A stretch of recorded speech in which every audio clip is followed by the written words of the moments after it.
Senate Bill 5091 relates to motor vehicle emission standards for Washington. As quick background, the Federal Clean Air Act preempts state governments from adopting their own emission standards for new motor vehicles and engines, except for the state of California. California can apply to the U.S. EPA for a preemption waiver. The Clean Air Act permits other states to either adopt the federal standards or California's, and to date, 17 states have adopted at least some of these. Washington being one of those. The bill before you requires Ecology to adopt rules to implement motor vehicle emission standards that maintain consistency with the Federal Clean Air Act and prohibits Ecology from adopting California standards. It removes references to California standards in other state statutes, and it repeals the statutory authority granting Ecology the ability to implement California standards. A fiscal note is not yet available. That concludes my presentation. I don't see any questions. Senator Benke, tell us about your bill. Thank you, Madam Chair, and appreciate the time to doing this. My name is Matt Benke, State Senator of the 8th Legislative District, and thank you, Vice Chair Slatter and fellow committee members hearing the bill today, providing us some time to get us a platform. As we adopted the state's CARB rules, or the California Air Resource Board rules, fully understanding the impact on our industry, but we haven't seen really that impact in the details of what the economy is going to bring us and really what the industry impacts through energy, environment, and the technology that we see. That's where the creation of SB 5091 comes to us. The bill lets us hear the challenges surrounding the zero emission adoption, let alone particularly in the medium and heavy duty trucks that we're seeing along the roads and the vehicles along with that. And really directly from the impacted parties that you'll see today coming up there. We're going to discuss a lot of the factors that complicated in Oregon, Idaho, and California, but not necessarily those that are impacting here in Washington State. Ours is a different state, and we should look at our state as a whole and discuss these for our own discussions here. Washington State's large truck buyers and the apples-to-apples comparison between diesel-fueled and zero emissions options should be a primary cause of this, while maintaining the same level of productivity that meet our freight demands, but also reduces costs in our supply chain efforts. The trucking industry is out there and is building at the speed of trust, as we talked about in this committee. The trust that we have in our industry to innovate, the trust that we have to reduce costs, the trust that we have that we know we can lead an industry across the nation in the global environment, and a trust that we see that we can reduce carbon emissions. And there's been a long history of the industry coming to the table to meet not only the EPA standards now, but into the future, and innovating and doing what we can to increase jobs in our state. Industry recognizes we're at a cusp of an opportunity, a historical moment to lead where we can, but not to be so far ahead where it's causing problems in our industry. Local manufacturers are continuing to innovate, making sure that we have a share of the truck power and technology, and really the manufacture and feasibility of what these trucking operations have that are available today into the future, and you're going to hear some of that. And it's exciting work that we are doing right here in the state of Washington. But our concern, of course, the energy capacity. We have grid reliability issues, infrastructure that is really insufficient, and limited vehicle options that are really out here. Industry is being hindered.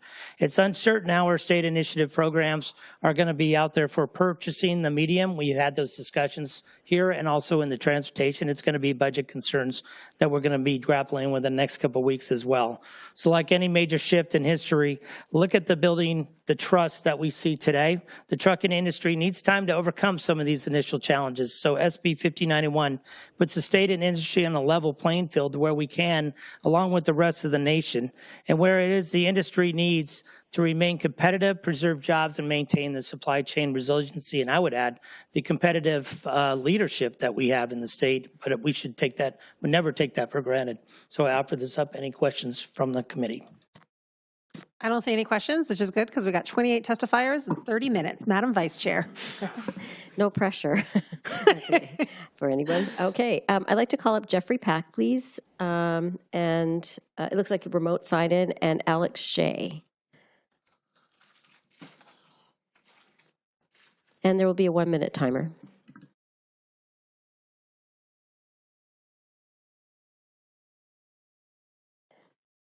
Jeffrey's on his way, so why don't we start with Alex Shea? And there's no Alex. Okay. While we're waiting for Jeffrey really quickly, there'll be a panel of Jerry Vanderwood, Brett Ferrulo, and Jeff Tenpass. If you want to come on up. Jeffrey, are you there? Can you hear me? Yep. I was going to go first. Okay, go ahead then. Chair Shoemake, Ranking Member Benke, members of the committee, I'm Jerry Vanderwood with Associated General Contractors. AGC represents 1,000-member companies statewide involved in commercial construction. Our members build roads, bridges, schools, office buildings, and more. I'm here to express our support for this bill. With me online are 2 AGC members who will elaborate on the concerns the construction industry has for these CARB requirements. I would like to take a moment to emphasize that these requirements will have significant consequences for the cost of construction. Taking WashDOT as one example, our transportation budget currently has a huge hole. Preservation is underfunded by hundreds of millions. The fish passages need another $5 billion to come to conclusion. These requirements are digging a deeper hole. We encourage you to pass this bill. Deleaking Washington from California will provide opportunities to solve problems for Washington businesses and consumers while giving industries the flexibility needed to adopt carbon-reducing technologies based on their unique operational needs. Thank you very much. Thank you so much. Go ahead, Jeffrey.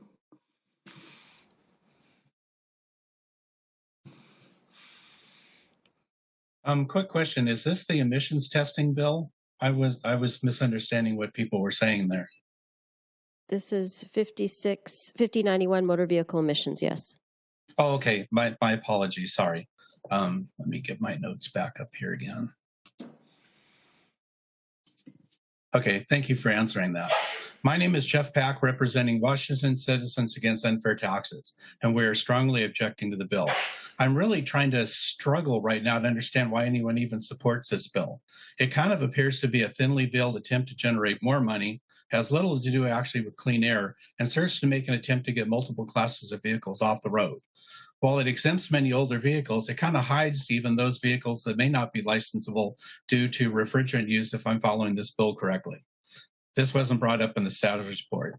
And then let's talk about the whole emissions test itself, which is really a complete joke. A car may fail an emissions test for nothing to do with emissions whatsoever. Let me give you an example I just ran into with my car. A fuel tank sender unit, which runs the gas gauge, went out and through an engine check.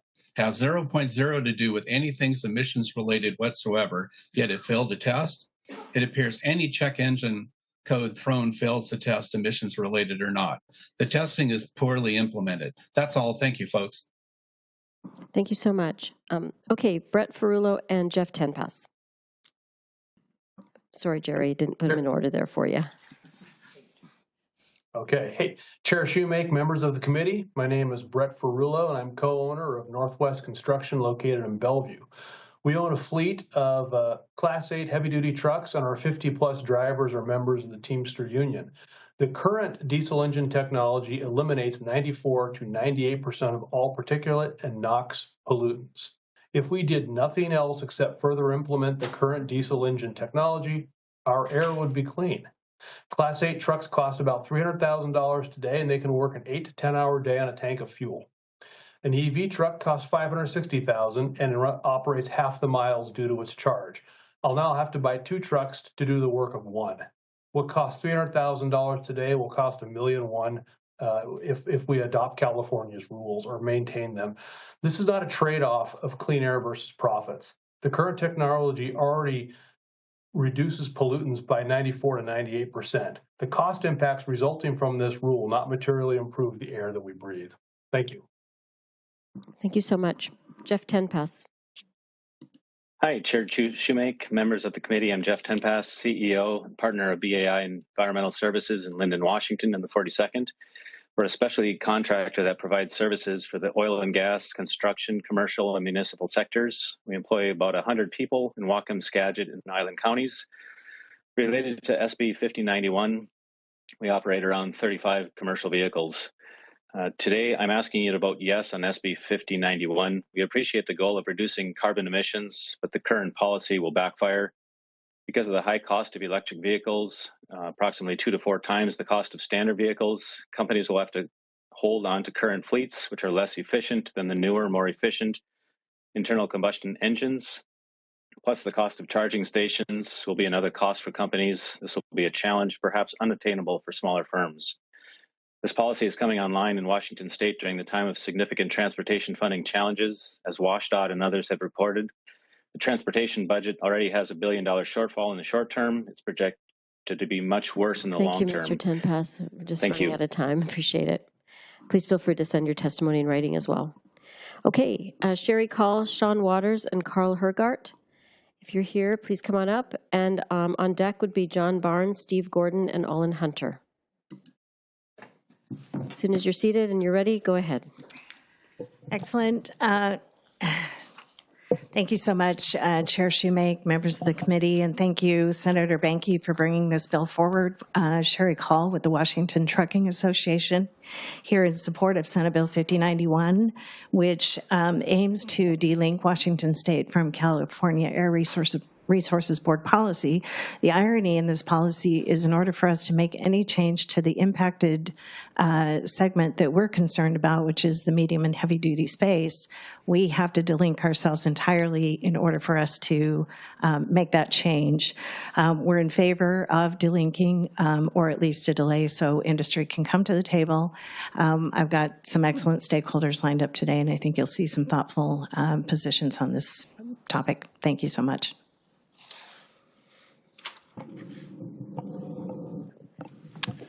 Good morning, and thank you, Chair Shoemake and Ranking Member Banky, for giving us the opportunity to speak today. My name is Carl Hergart. I represent PACCAR, the maker of Kenworth and Peterbilt trucks, one of the largest truck manufacturers in the world. This year, we're celebrating our 120th anniversary, and through that long history, we've seen a lot of change. We've seen trucks run on steam, gasoline, diesel, and now electricity and hydrogen. But one thing has not changed, and that is that the customer really picks the winners and decides what technology will ultimately prevail. We think that the right path for Washington is to prioritize getting older trucks off the road, promote the low carbon fuel standard, and defer the advanced clean truck regulation to allow for infrastructure to build out, and then gradually introduce zero emission trucks where they make sense and build scale from there. Thank you. Good afternoon. Sean Waters. I'm the Vice President of Product Integrity for Daimler Trucks North America, headquartered down south in Portland, Oregon.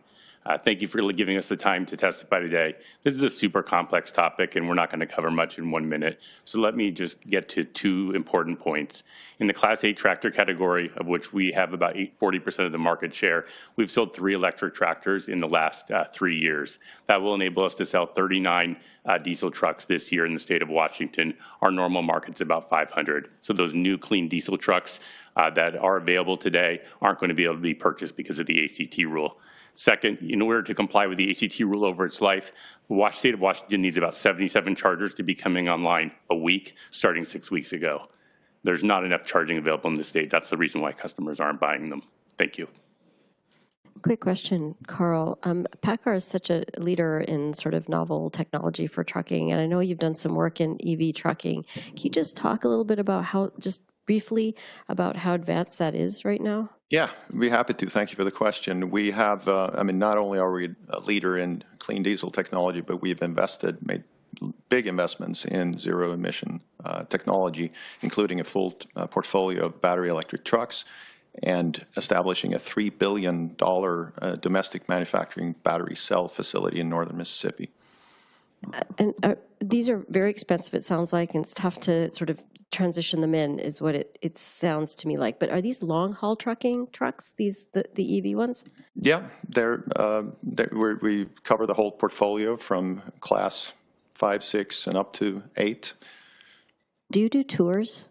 Yes, we do. And of course, Washington is our home. Okay, We'd be happy to have you at our technical center up in Mount Vernon. I believe the Chair Shoemake has been there, but we'd be happy to have you. I have a very cool picture of myself. Follow-up question from Senator Harris. Thank you, either one. How far on a charge right now? How fast can you recharge, and how much weight can these trucks hold, the big ones? Thanks for the question. Currently, the range is about 150 to 250 miles. Depending on the charge station, it may take you 5 to 6 hours to charge the truck. depends on the range, right? But it could be 10 to 20,000 pounds of extra weight with the batteries. I'd just like to remind the committee that we have 21 more testifiers and 19 more minutes. Awesome, thanks so much. Okay, John Barnes.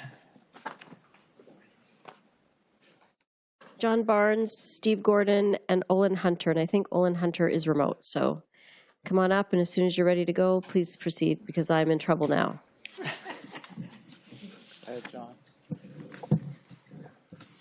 All right. Chairman, members of the committee, thank you for the opportunity to speak today.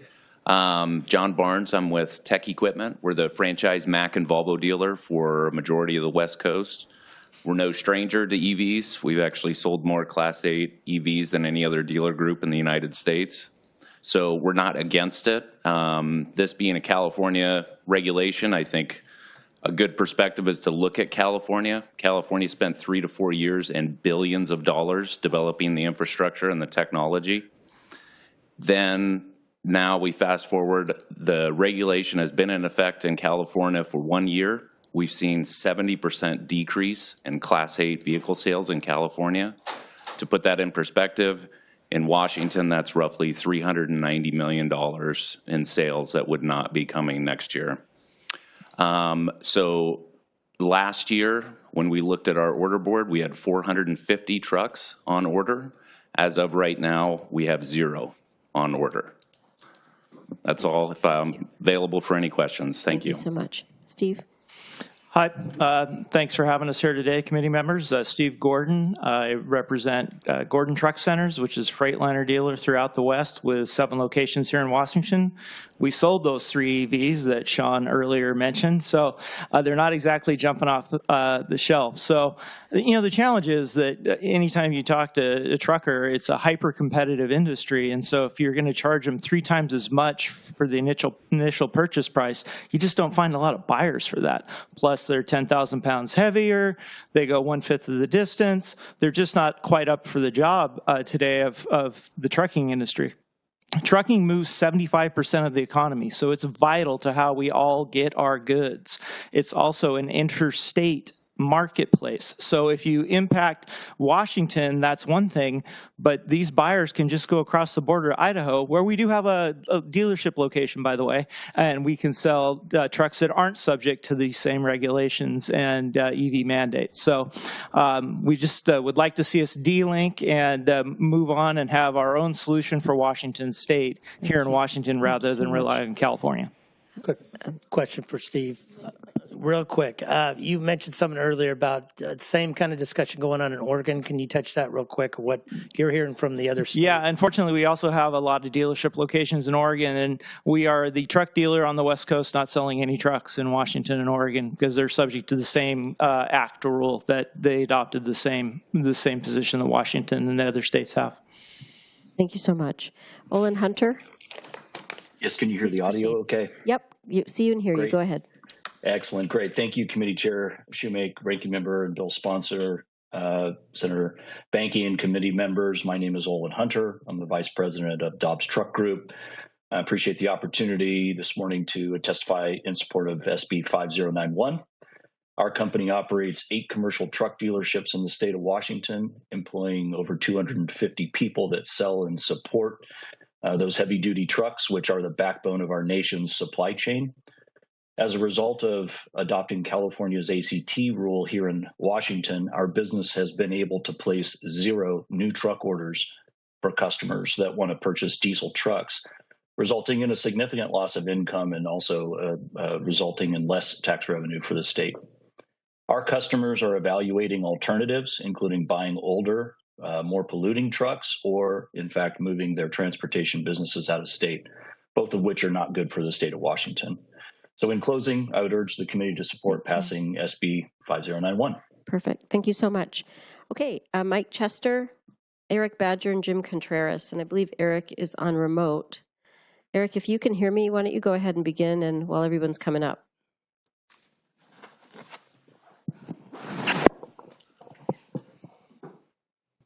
Eric Badger? Okay, why don't you start? Go ahead. All right. Thank you, Chairman Shoemake, Senator Bunkie. I'm Mike Chester. I'm with Peninsula Truck Lines. We are a less than truckload carrier based right here in Federal Way, Washington. We've been around since 1951. We operate 360 Class 8 tractors throughout the state of Oregon, Washington, and Idaho. So as we look at this, we've been put in a fairly precarious position. Number one, how to pay for it. There's a $250,000 delta between the diesel truck that we run today and BEV and a weight difference. So we are actively looking to purchase out of state, which was mentioned before, and operating that equipment out of state and bringing only used equipment in. And it's not what we want to do, but it's the position we feel that we've been left in at this point if we stay linked to CARB and have to follow ACT and we're forced into buying BEV. Thank you. Thank you so much. Go ahead. Let me start by thanking the chair members of the committee for taking this time to meet and engage with various stakeholders today. My name is Jim Contreras. I manage the West Coast asset-based drayage operations for Ryder Supply Chain, and we support delinking from CARB Act in Washington State. Ryder has over 250,000 vehicles under management, 760 maintenance facilities, 100 million square feet of warehouse space, 45,000 employees, of which upwards of 1,000 of those are in Washington State. We are fully committed to being a leader in the transition to zero-emission vehicles. Ryder and our industry at large are fully committed to this transition away from internal combustion engines. However, the technology needed to implement a transition must be available, reliable, and cost competitive with current technology alternatives.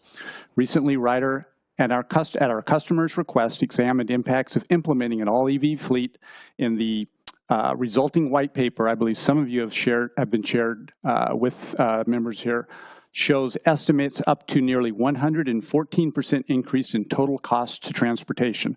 Our analysis underscores the reasons EV adoption for commercial heavy-duty vehicles remains in its infancy. Thank you. We're already running out of time. You can go ahead and send the white paper if you want to. Thank you. Sure. Okay, Eric Badger.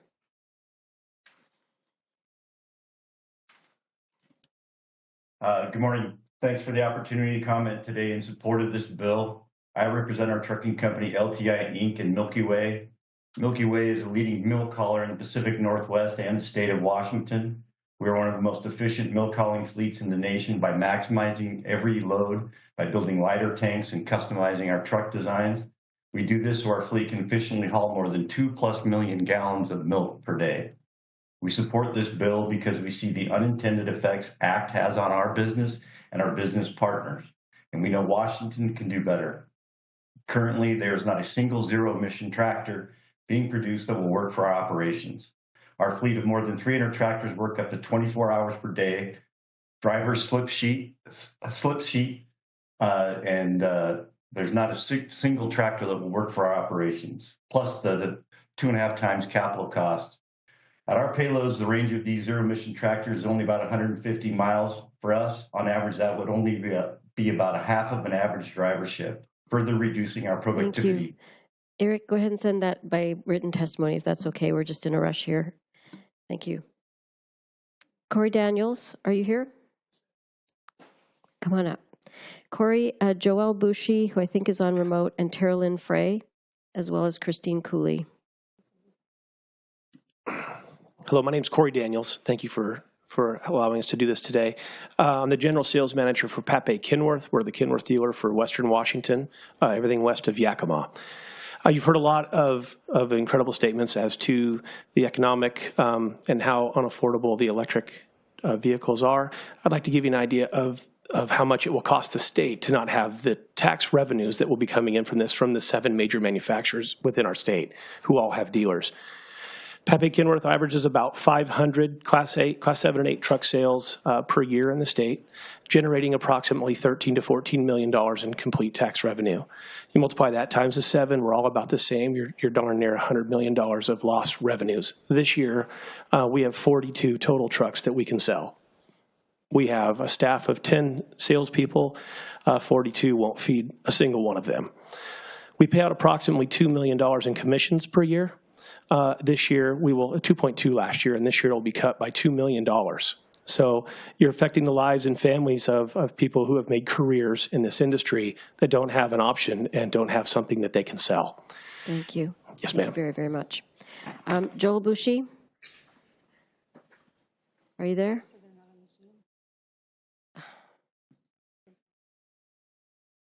Next we aren't. Carolyn Frey. Okay, I'm going to call up Matthew Hepner. Good morning, Chair Shoemaking Committee. My name is Matthew Hepner. I'm the Executive Director of the Certified Electrical Workers of Washington, and we are here opposed to Senate Bill 5091. Washington Clean Vehicle Programs has been a win-win for creating good jobs and reducing transportation emissions.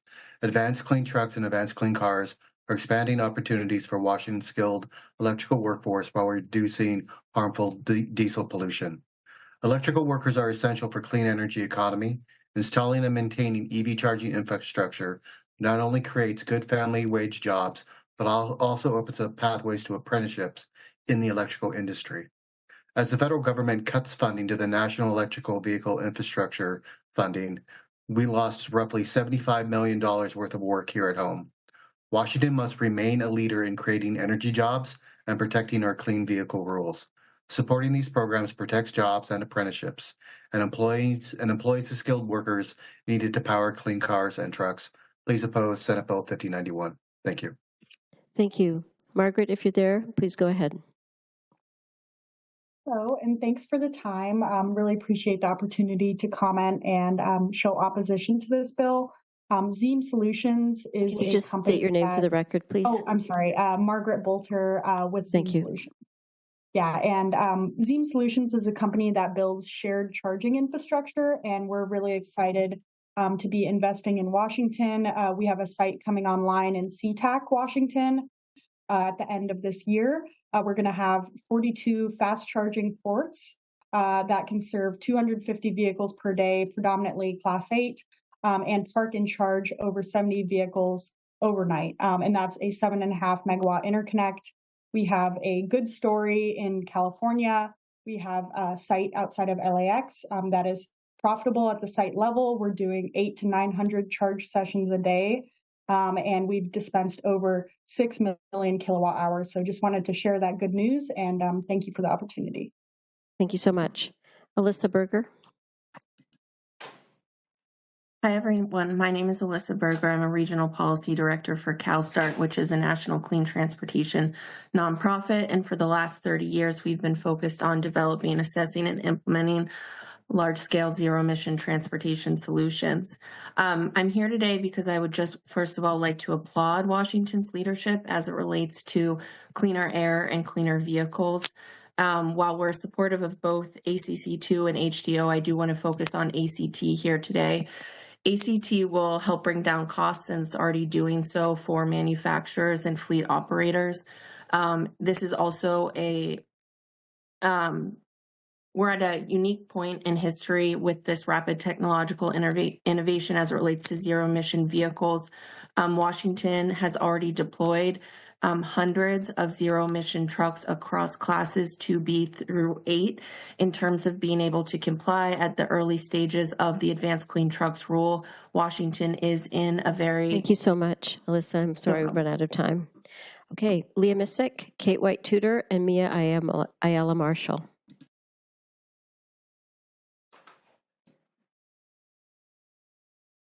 On deck is Joel Creswell, Rebecca Faust, and Travis Nelson. Thank you. All right. Good morning, everybody. I'm Leah Missick here with Climate Solutions in strong opposition. Transportation pollution is our largest source of climate pollution in Washington, and this would roll back our tremendous progress. I cannot underscore how critical the Clean Vehicles program is for us to meet our climate targets and statute. Absolutely fundamental. State research shows this. But also these policies are working. They are thoughtful. They are gradual. They are not 0 to 100. They are incremental steps. But we have seen big jumps in EVs. For example, now about 25% of new passenger vehicle sales are EVs, and Washington has among the highest share of zero-emission, medium, and heavy-duty vehicle adoption. So I would just ask you, with great respect to the prime sponsor, to please throw some cold soup on this bill. Thank you. Hi, thank you. Chair Shoemake and members of the committee, I'm Kate White-Tudor, testifying in opposition for the Natural Resources Defense Council. But I would also like to add a note of joy as an EV driver for 6.5 years now. It's great. My teenage son doesn't want to drive the other car. We've taken it on multi-state road trips. I've driven it through a flowing stream on dirt roads, and it's been good for everything. And it's cheap. It's like driving on $1 a gallon gas, and the price doesn't depend on our trade relationships with oil-producing countries because we make our electricity here at home. Please check out the NRDC report, Cleaner Cars, Fatter Wallets. The savings are even better when you measure over the lifetime of an EV. That's why fleets like Amazon are electrifying their trucks. They're saving millions on their fuel costs and maintenance costs. And I talked to a driver who delivered a package to me recently. She says she loves the truck. It makes her job easier, and it's safer, and it smells better. Thank you. Thank you. Mia, Ayala Marshall, I think you're in remote. Can you hear me? Yeah. Can you all hear me? Yes, go ahead. Hello again, Chair Shoemake, members of the committee, Mia Ayala Marshall. As already heard, I represent the Duwamish River Community Coalition, an organization seeking to elevate the voices of community members in South Seattle's Duwamish Valley who live in the middle of the Seattle-Tacoma freight corridor, including 2 state highways, 1 interstate highway, and the Port of Seattle and Northwest Seaport lines. I spoke earlier today about cumulative impacts, and this is just one area where my community needs protection and protective policy, not a repeal. Therefore, I am here today in strong opposition to Senate Bill 1591. Reducing harmful pollutants like diesel particulate matter and nitrogen oxide from trucks and cars is a necessary step to improve Washington's air quality, especially for communities like mine who experience disproportionate health impacts from exposure to these air pollutants. In my community, we have the highest rates of childhood asthma hospitalizations and a life expectancy difference that is 8 years shorter than the rest of King County. I urge you to protect the Clean Vehicles program and stand with environmental justice communities like mine by voting no. Thank you for the opportunity to testify twice. Thank you so much. Rebecca Faust, and then while we're doing that, why don't we have Joel Creswell and Travis Nelson? Come on up. And Morgan Irwin, if you're here. Go ahead, Rebecca. Yes, thank you. My name is Rebecca Faust. Good afternoon, Madam Chair and members of the committee. Thank you for hearing this wonderful bill. I'm here in support. I have some concerns about being linked to California, a lot of concerns, but I'll hit on just a few. One, cost of groceries and other household items. I'm concerned about if you increase the cost of shipping, it increases the cost of those items. I also depend on having items either shipped to me or being able to use public transportation, which is usually big vehicles, to go places because I don't drive. And it's also my understanding that some homeless people, I live in an apartment, but some people depend on RVs, which are a fairly large vehicle, as homes. So I'm concerned about what the disproportionate impact this will have on some of the most vulnerable communities. Thank you. Thank you so much. Go ahead, Joel, and while we're waiting, when we have Morgan Irwin come on up, you'll be our final testifier, Morgan. Go ahead. Great. Thanks so much. Good afternoon, Chair Shoemake, Senator Banky, and members of the committee. Joel Creswell, Climate Pollution Reduction Program Manager at the Department of Ecology, here to testify in opposition to SB 5091. Under the Federal Clean Air Act, states have the option to either follow federal motor vehicle emission standards or California standards, which are more stringent. Washington is one of about 17 states that have adopted California standards. These standards are known as our Clean Vehicles Program. They've already reduced air pollutants and greenhouse gas emissions from Washington's transportation sector. Our adoption of zero-emission vehicles will reduce 8 million metric tons by 2030, per year by 2030 compared to 2021. And although the standards only start taking effect this year, automakers and truck manufacturers have been increasing their offerings of clean engines and zero-emission vehicles over the last several years. SB 5091 would repeal our mandate to adopt California standards and would shift us to less stringent federal standards. This would make it extremely difficult, if not impossible, to meet our statutory greenhouse gas reduction mandates, and would also likely result in a reduction in the vehicle models available to Washington consumers. Thank you very much. Thanks, Joel. Can you do it elsewhere? Offside. Can you reach out to them? Yeah. Go ahead, Travis. Good morning, Chair Shoemake, Vice Chair Slatter, Ranking Member Binky, and members of the committee. Thank you for the opportunity to testify on this bill today. My name is Travis Nelson, the Washington PUD Association, signed in today as other on Senate Bill 5091. The Washington PUD Association represents 27 not-for-profit community-owned utilities across the state. This bill would address one of our main concerns for our utilities to rely on the utility service vehicles with diesel engines to restore and maintain essential utility services. These are the bucket trucks, Vector trucks, and auger trucks you see in your communities. Bottom line is that these vehicles in current technology do not meet the needs of the utility service vehicle. They actually don't last long enough on site.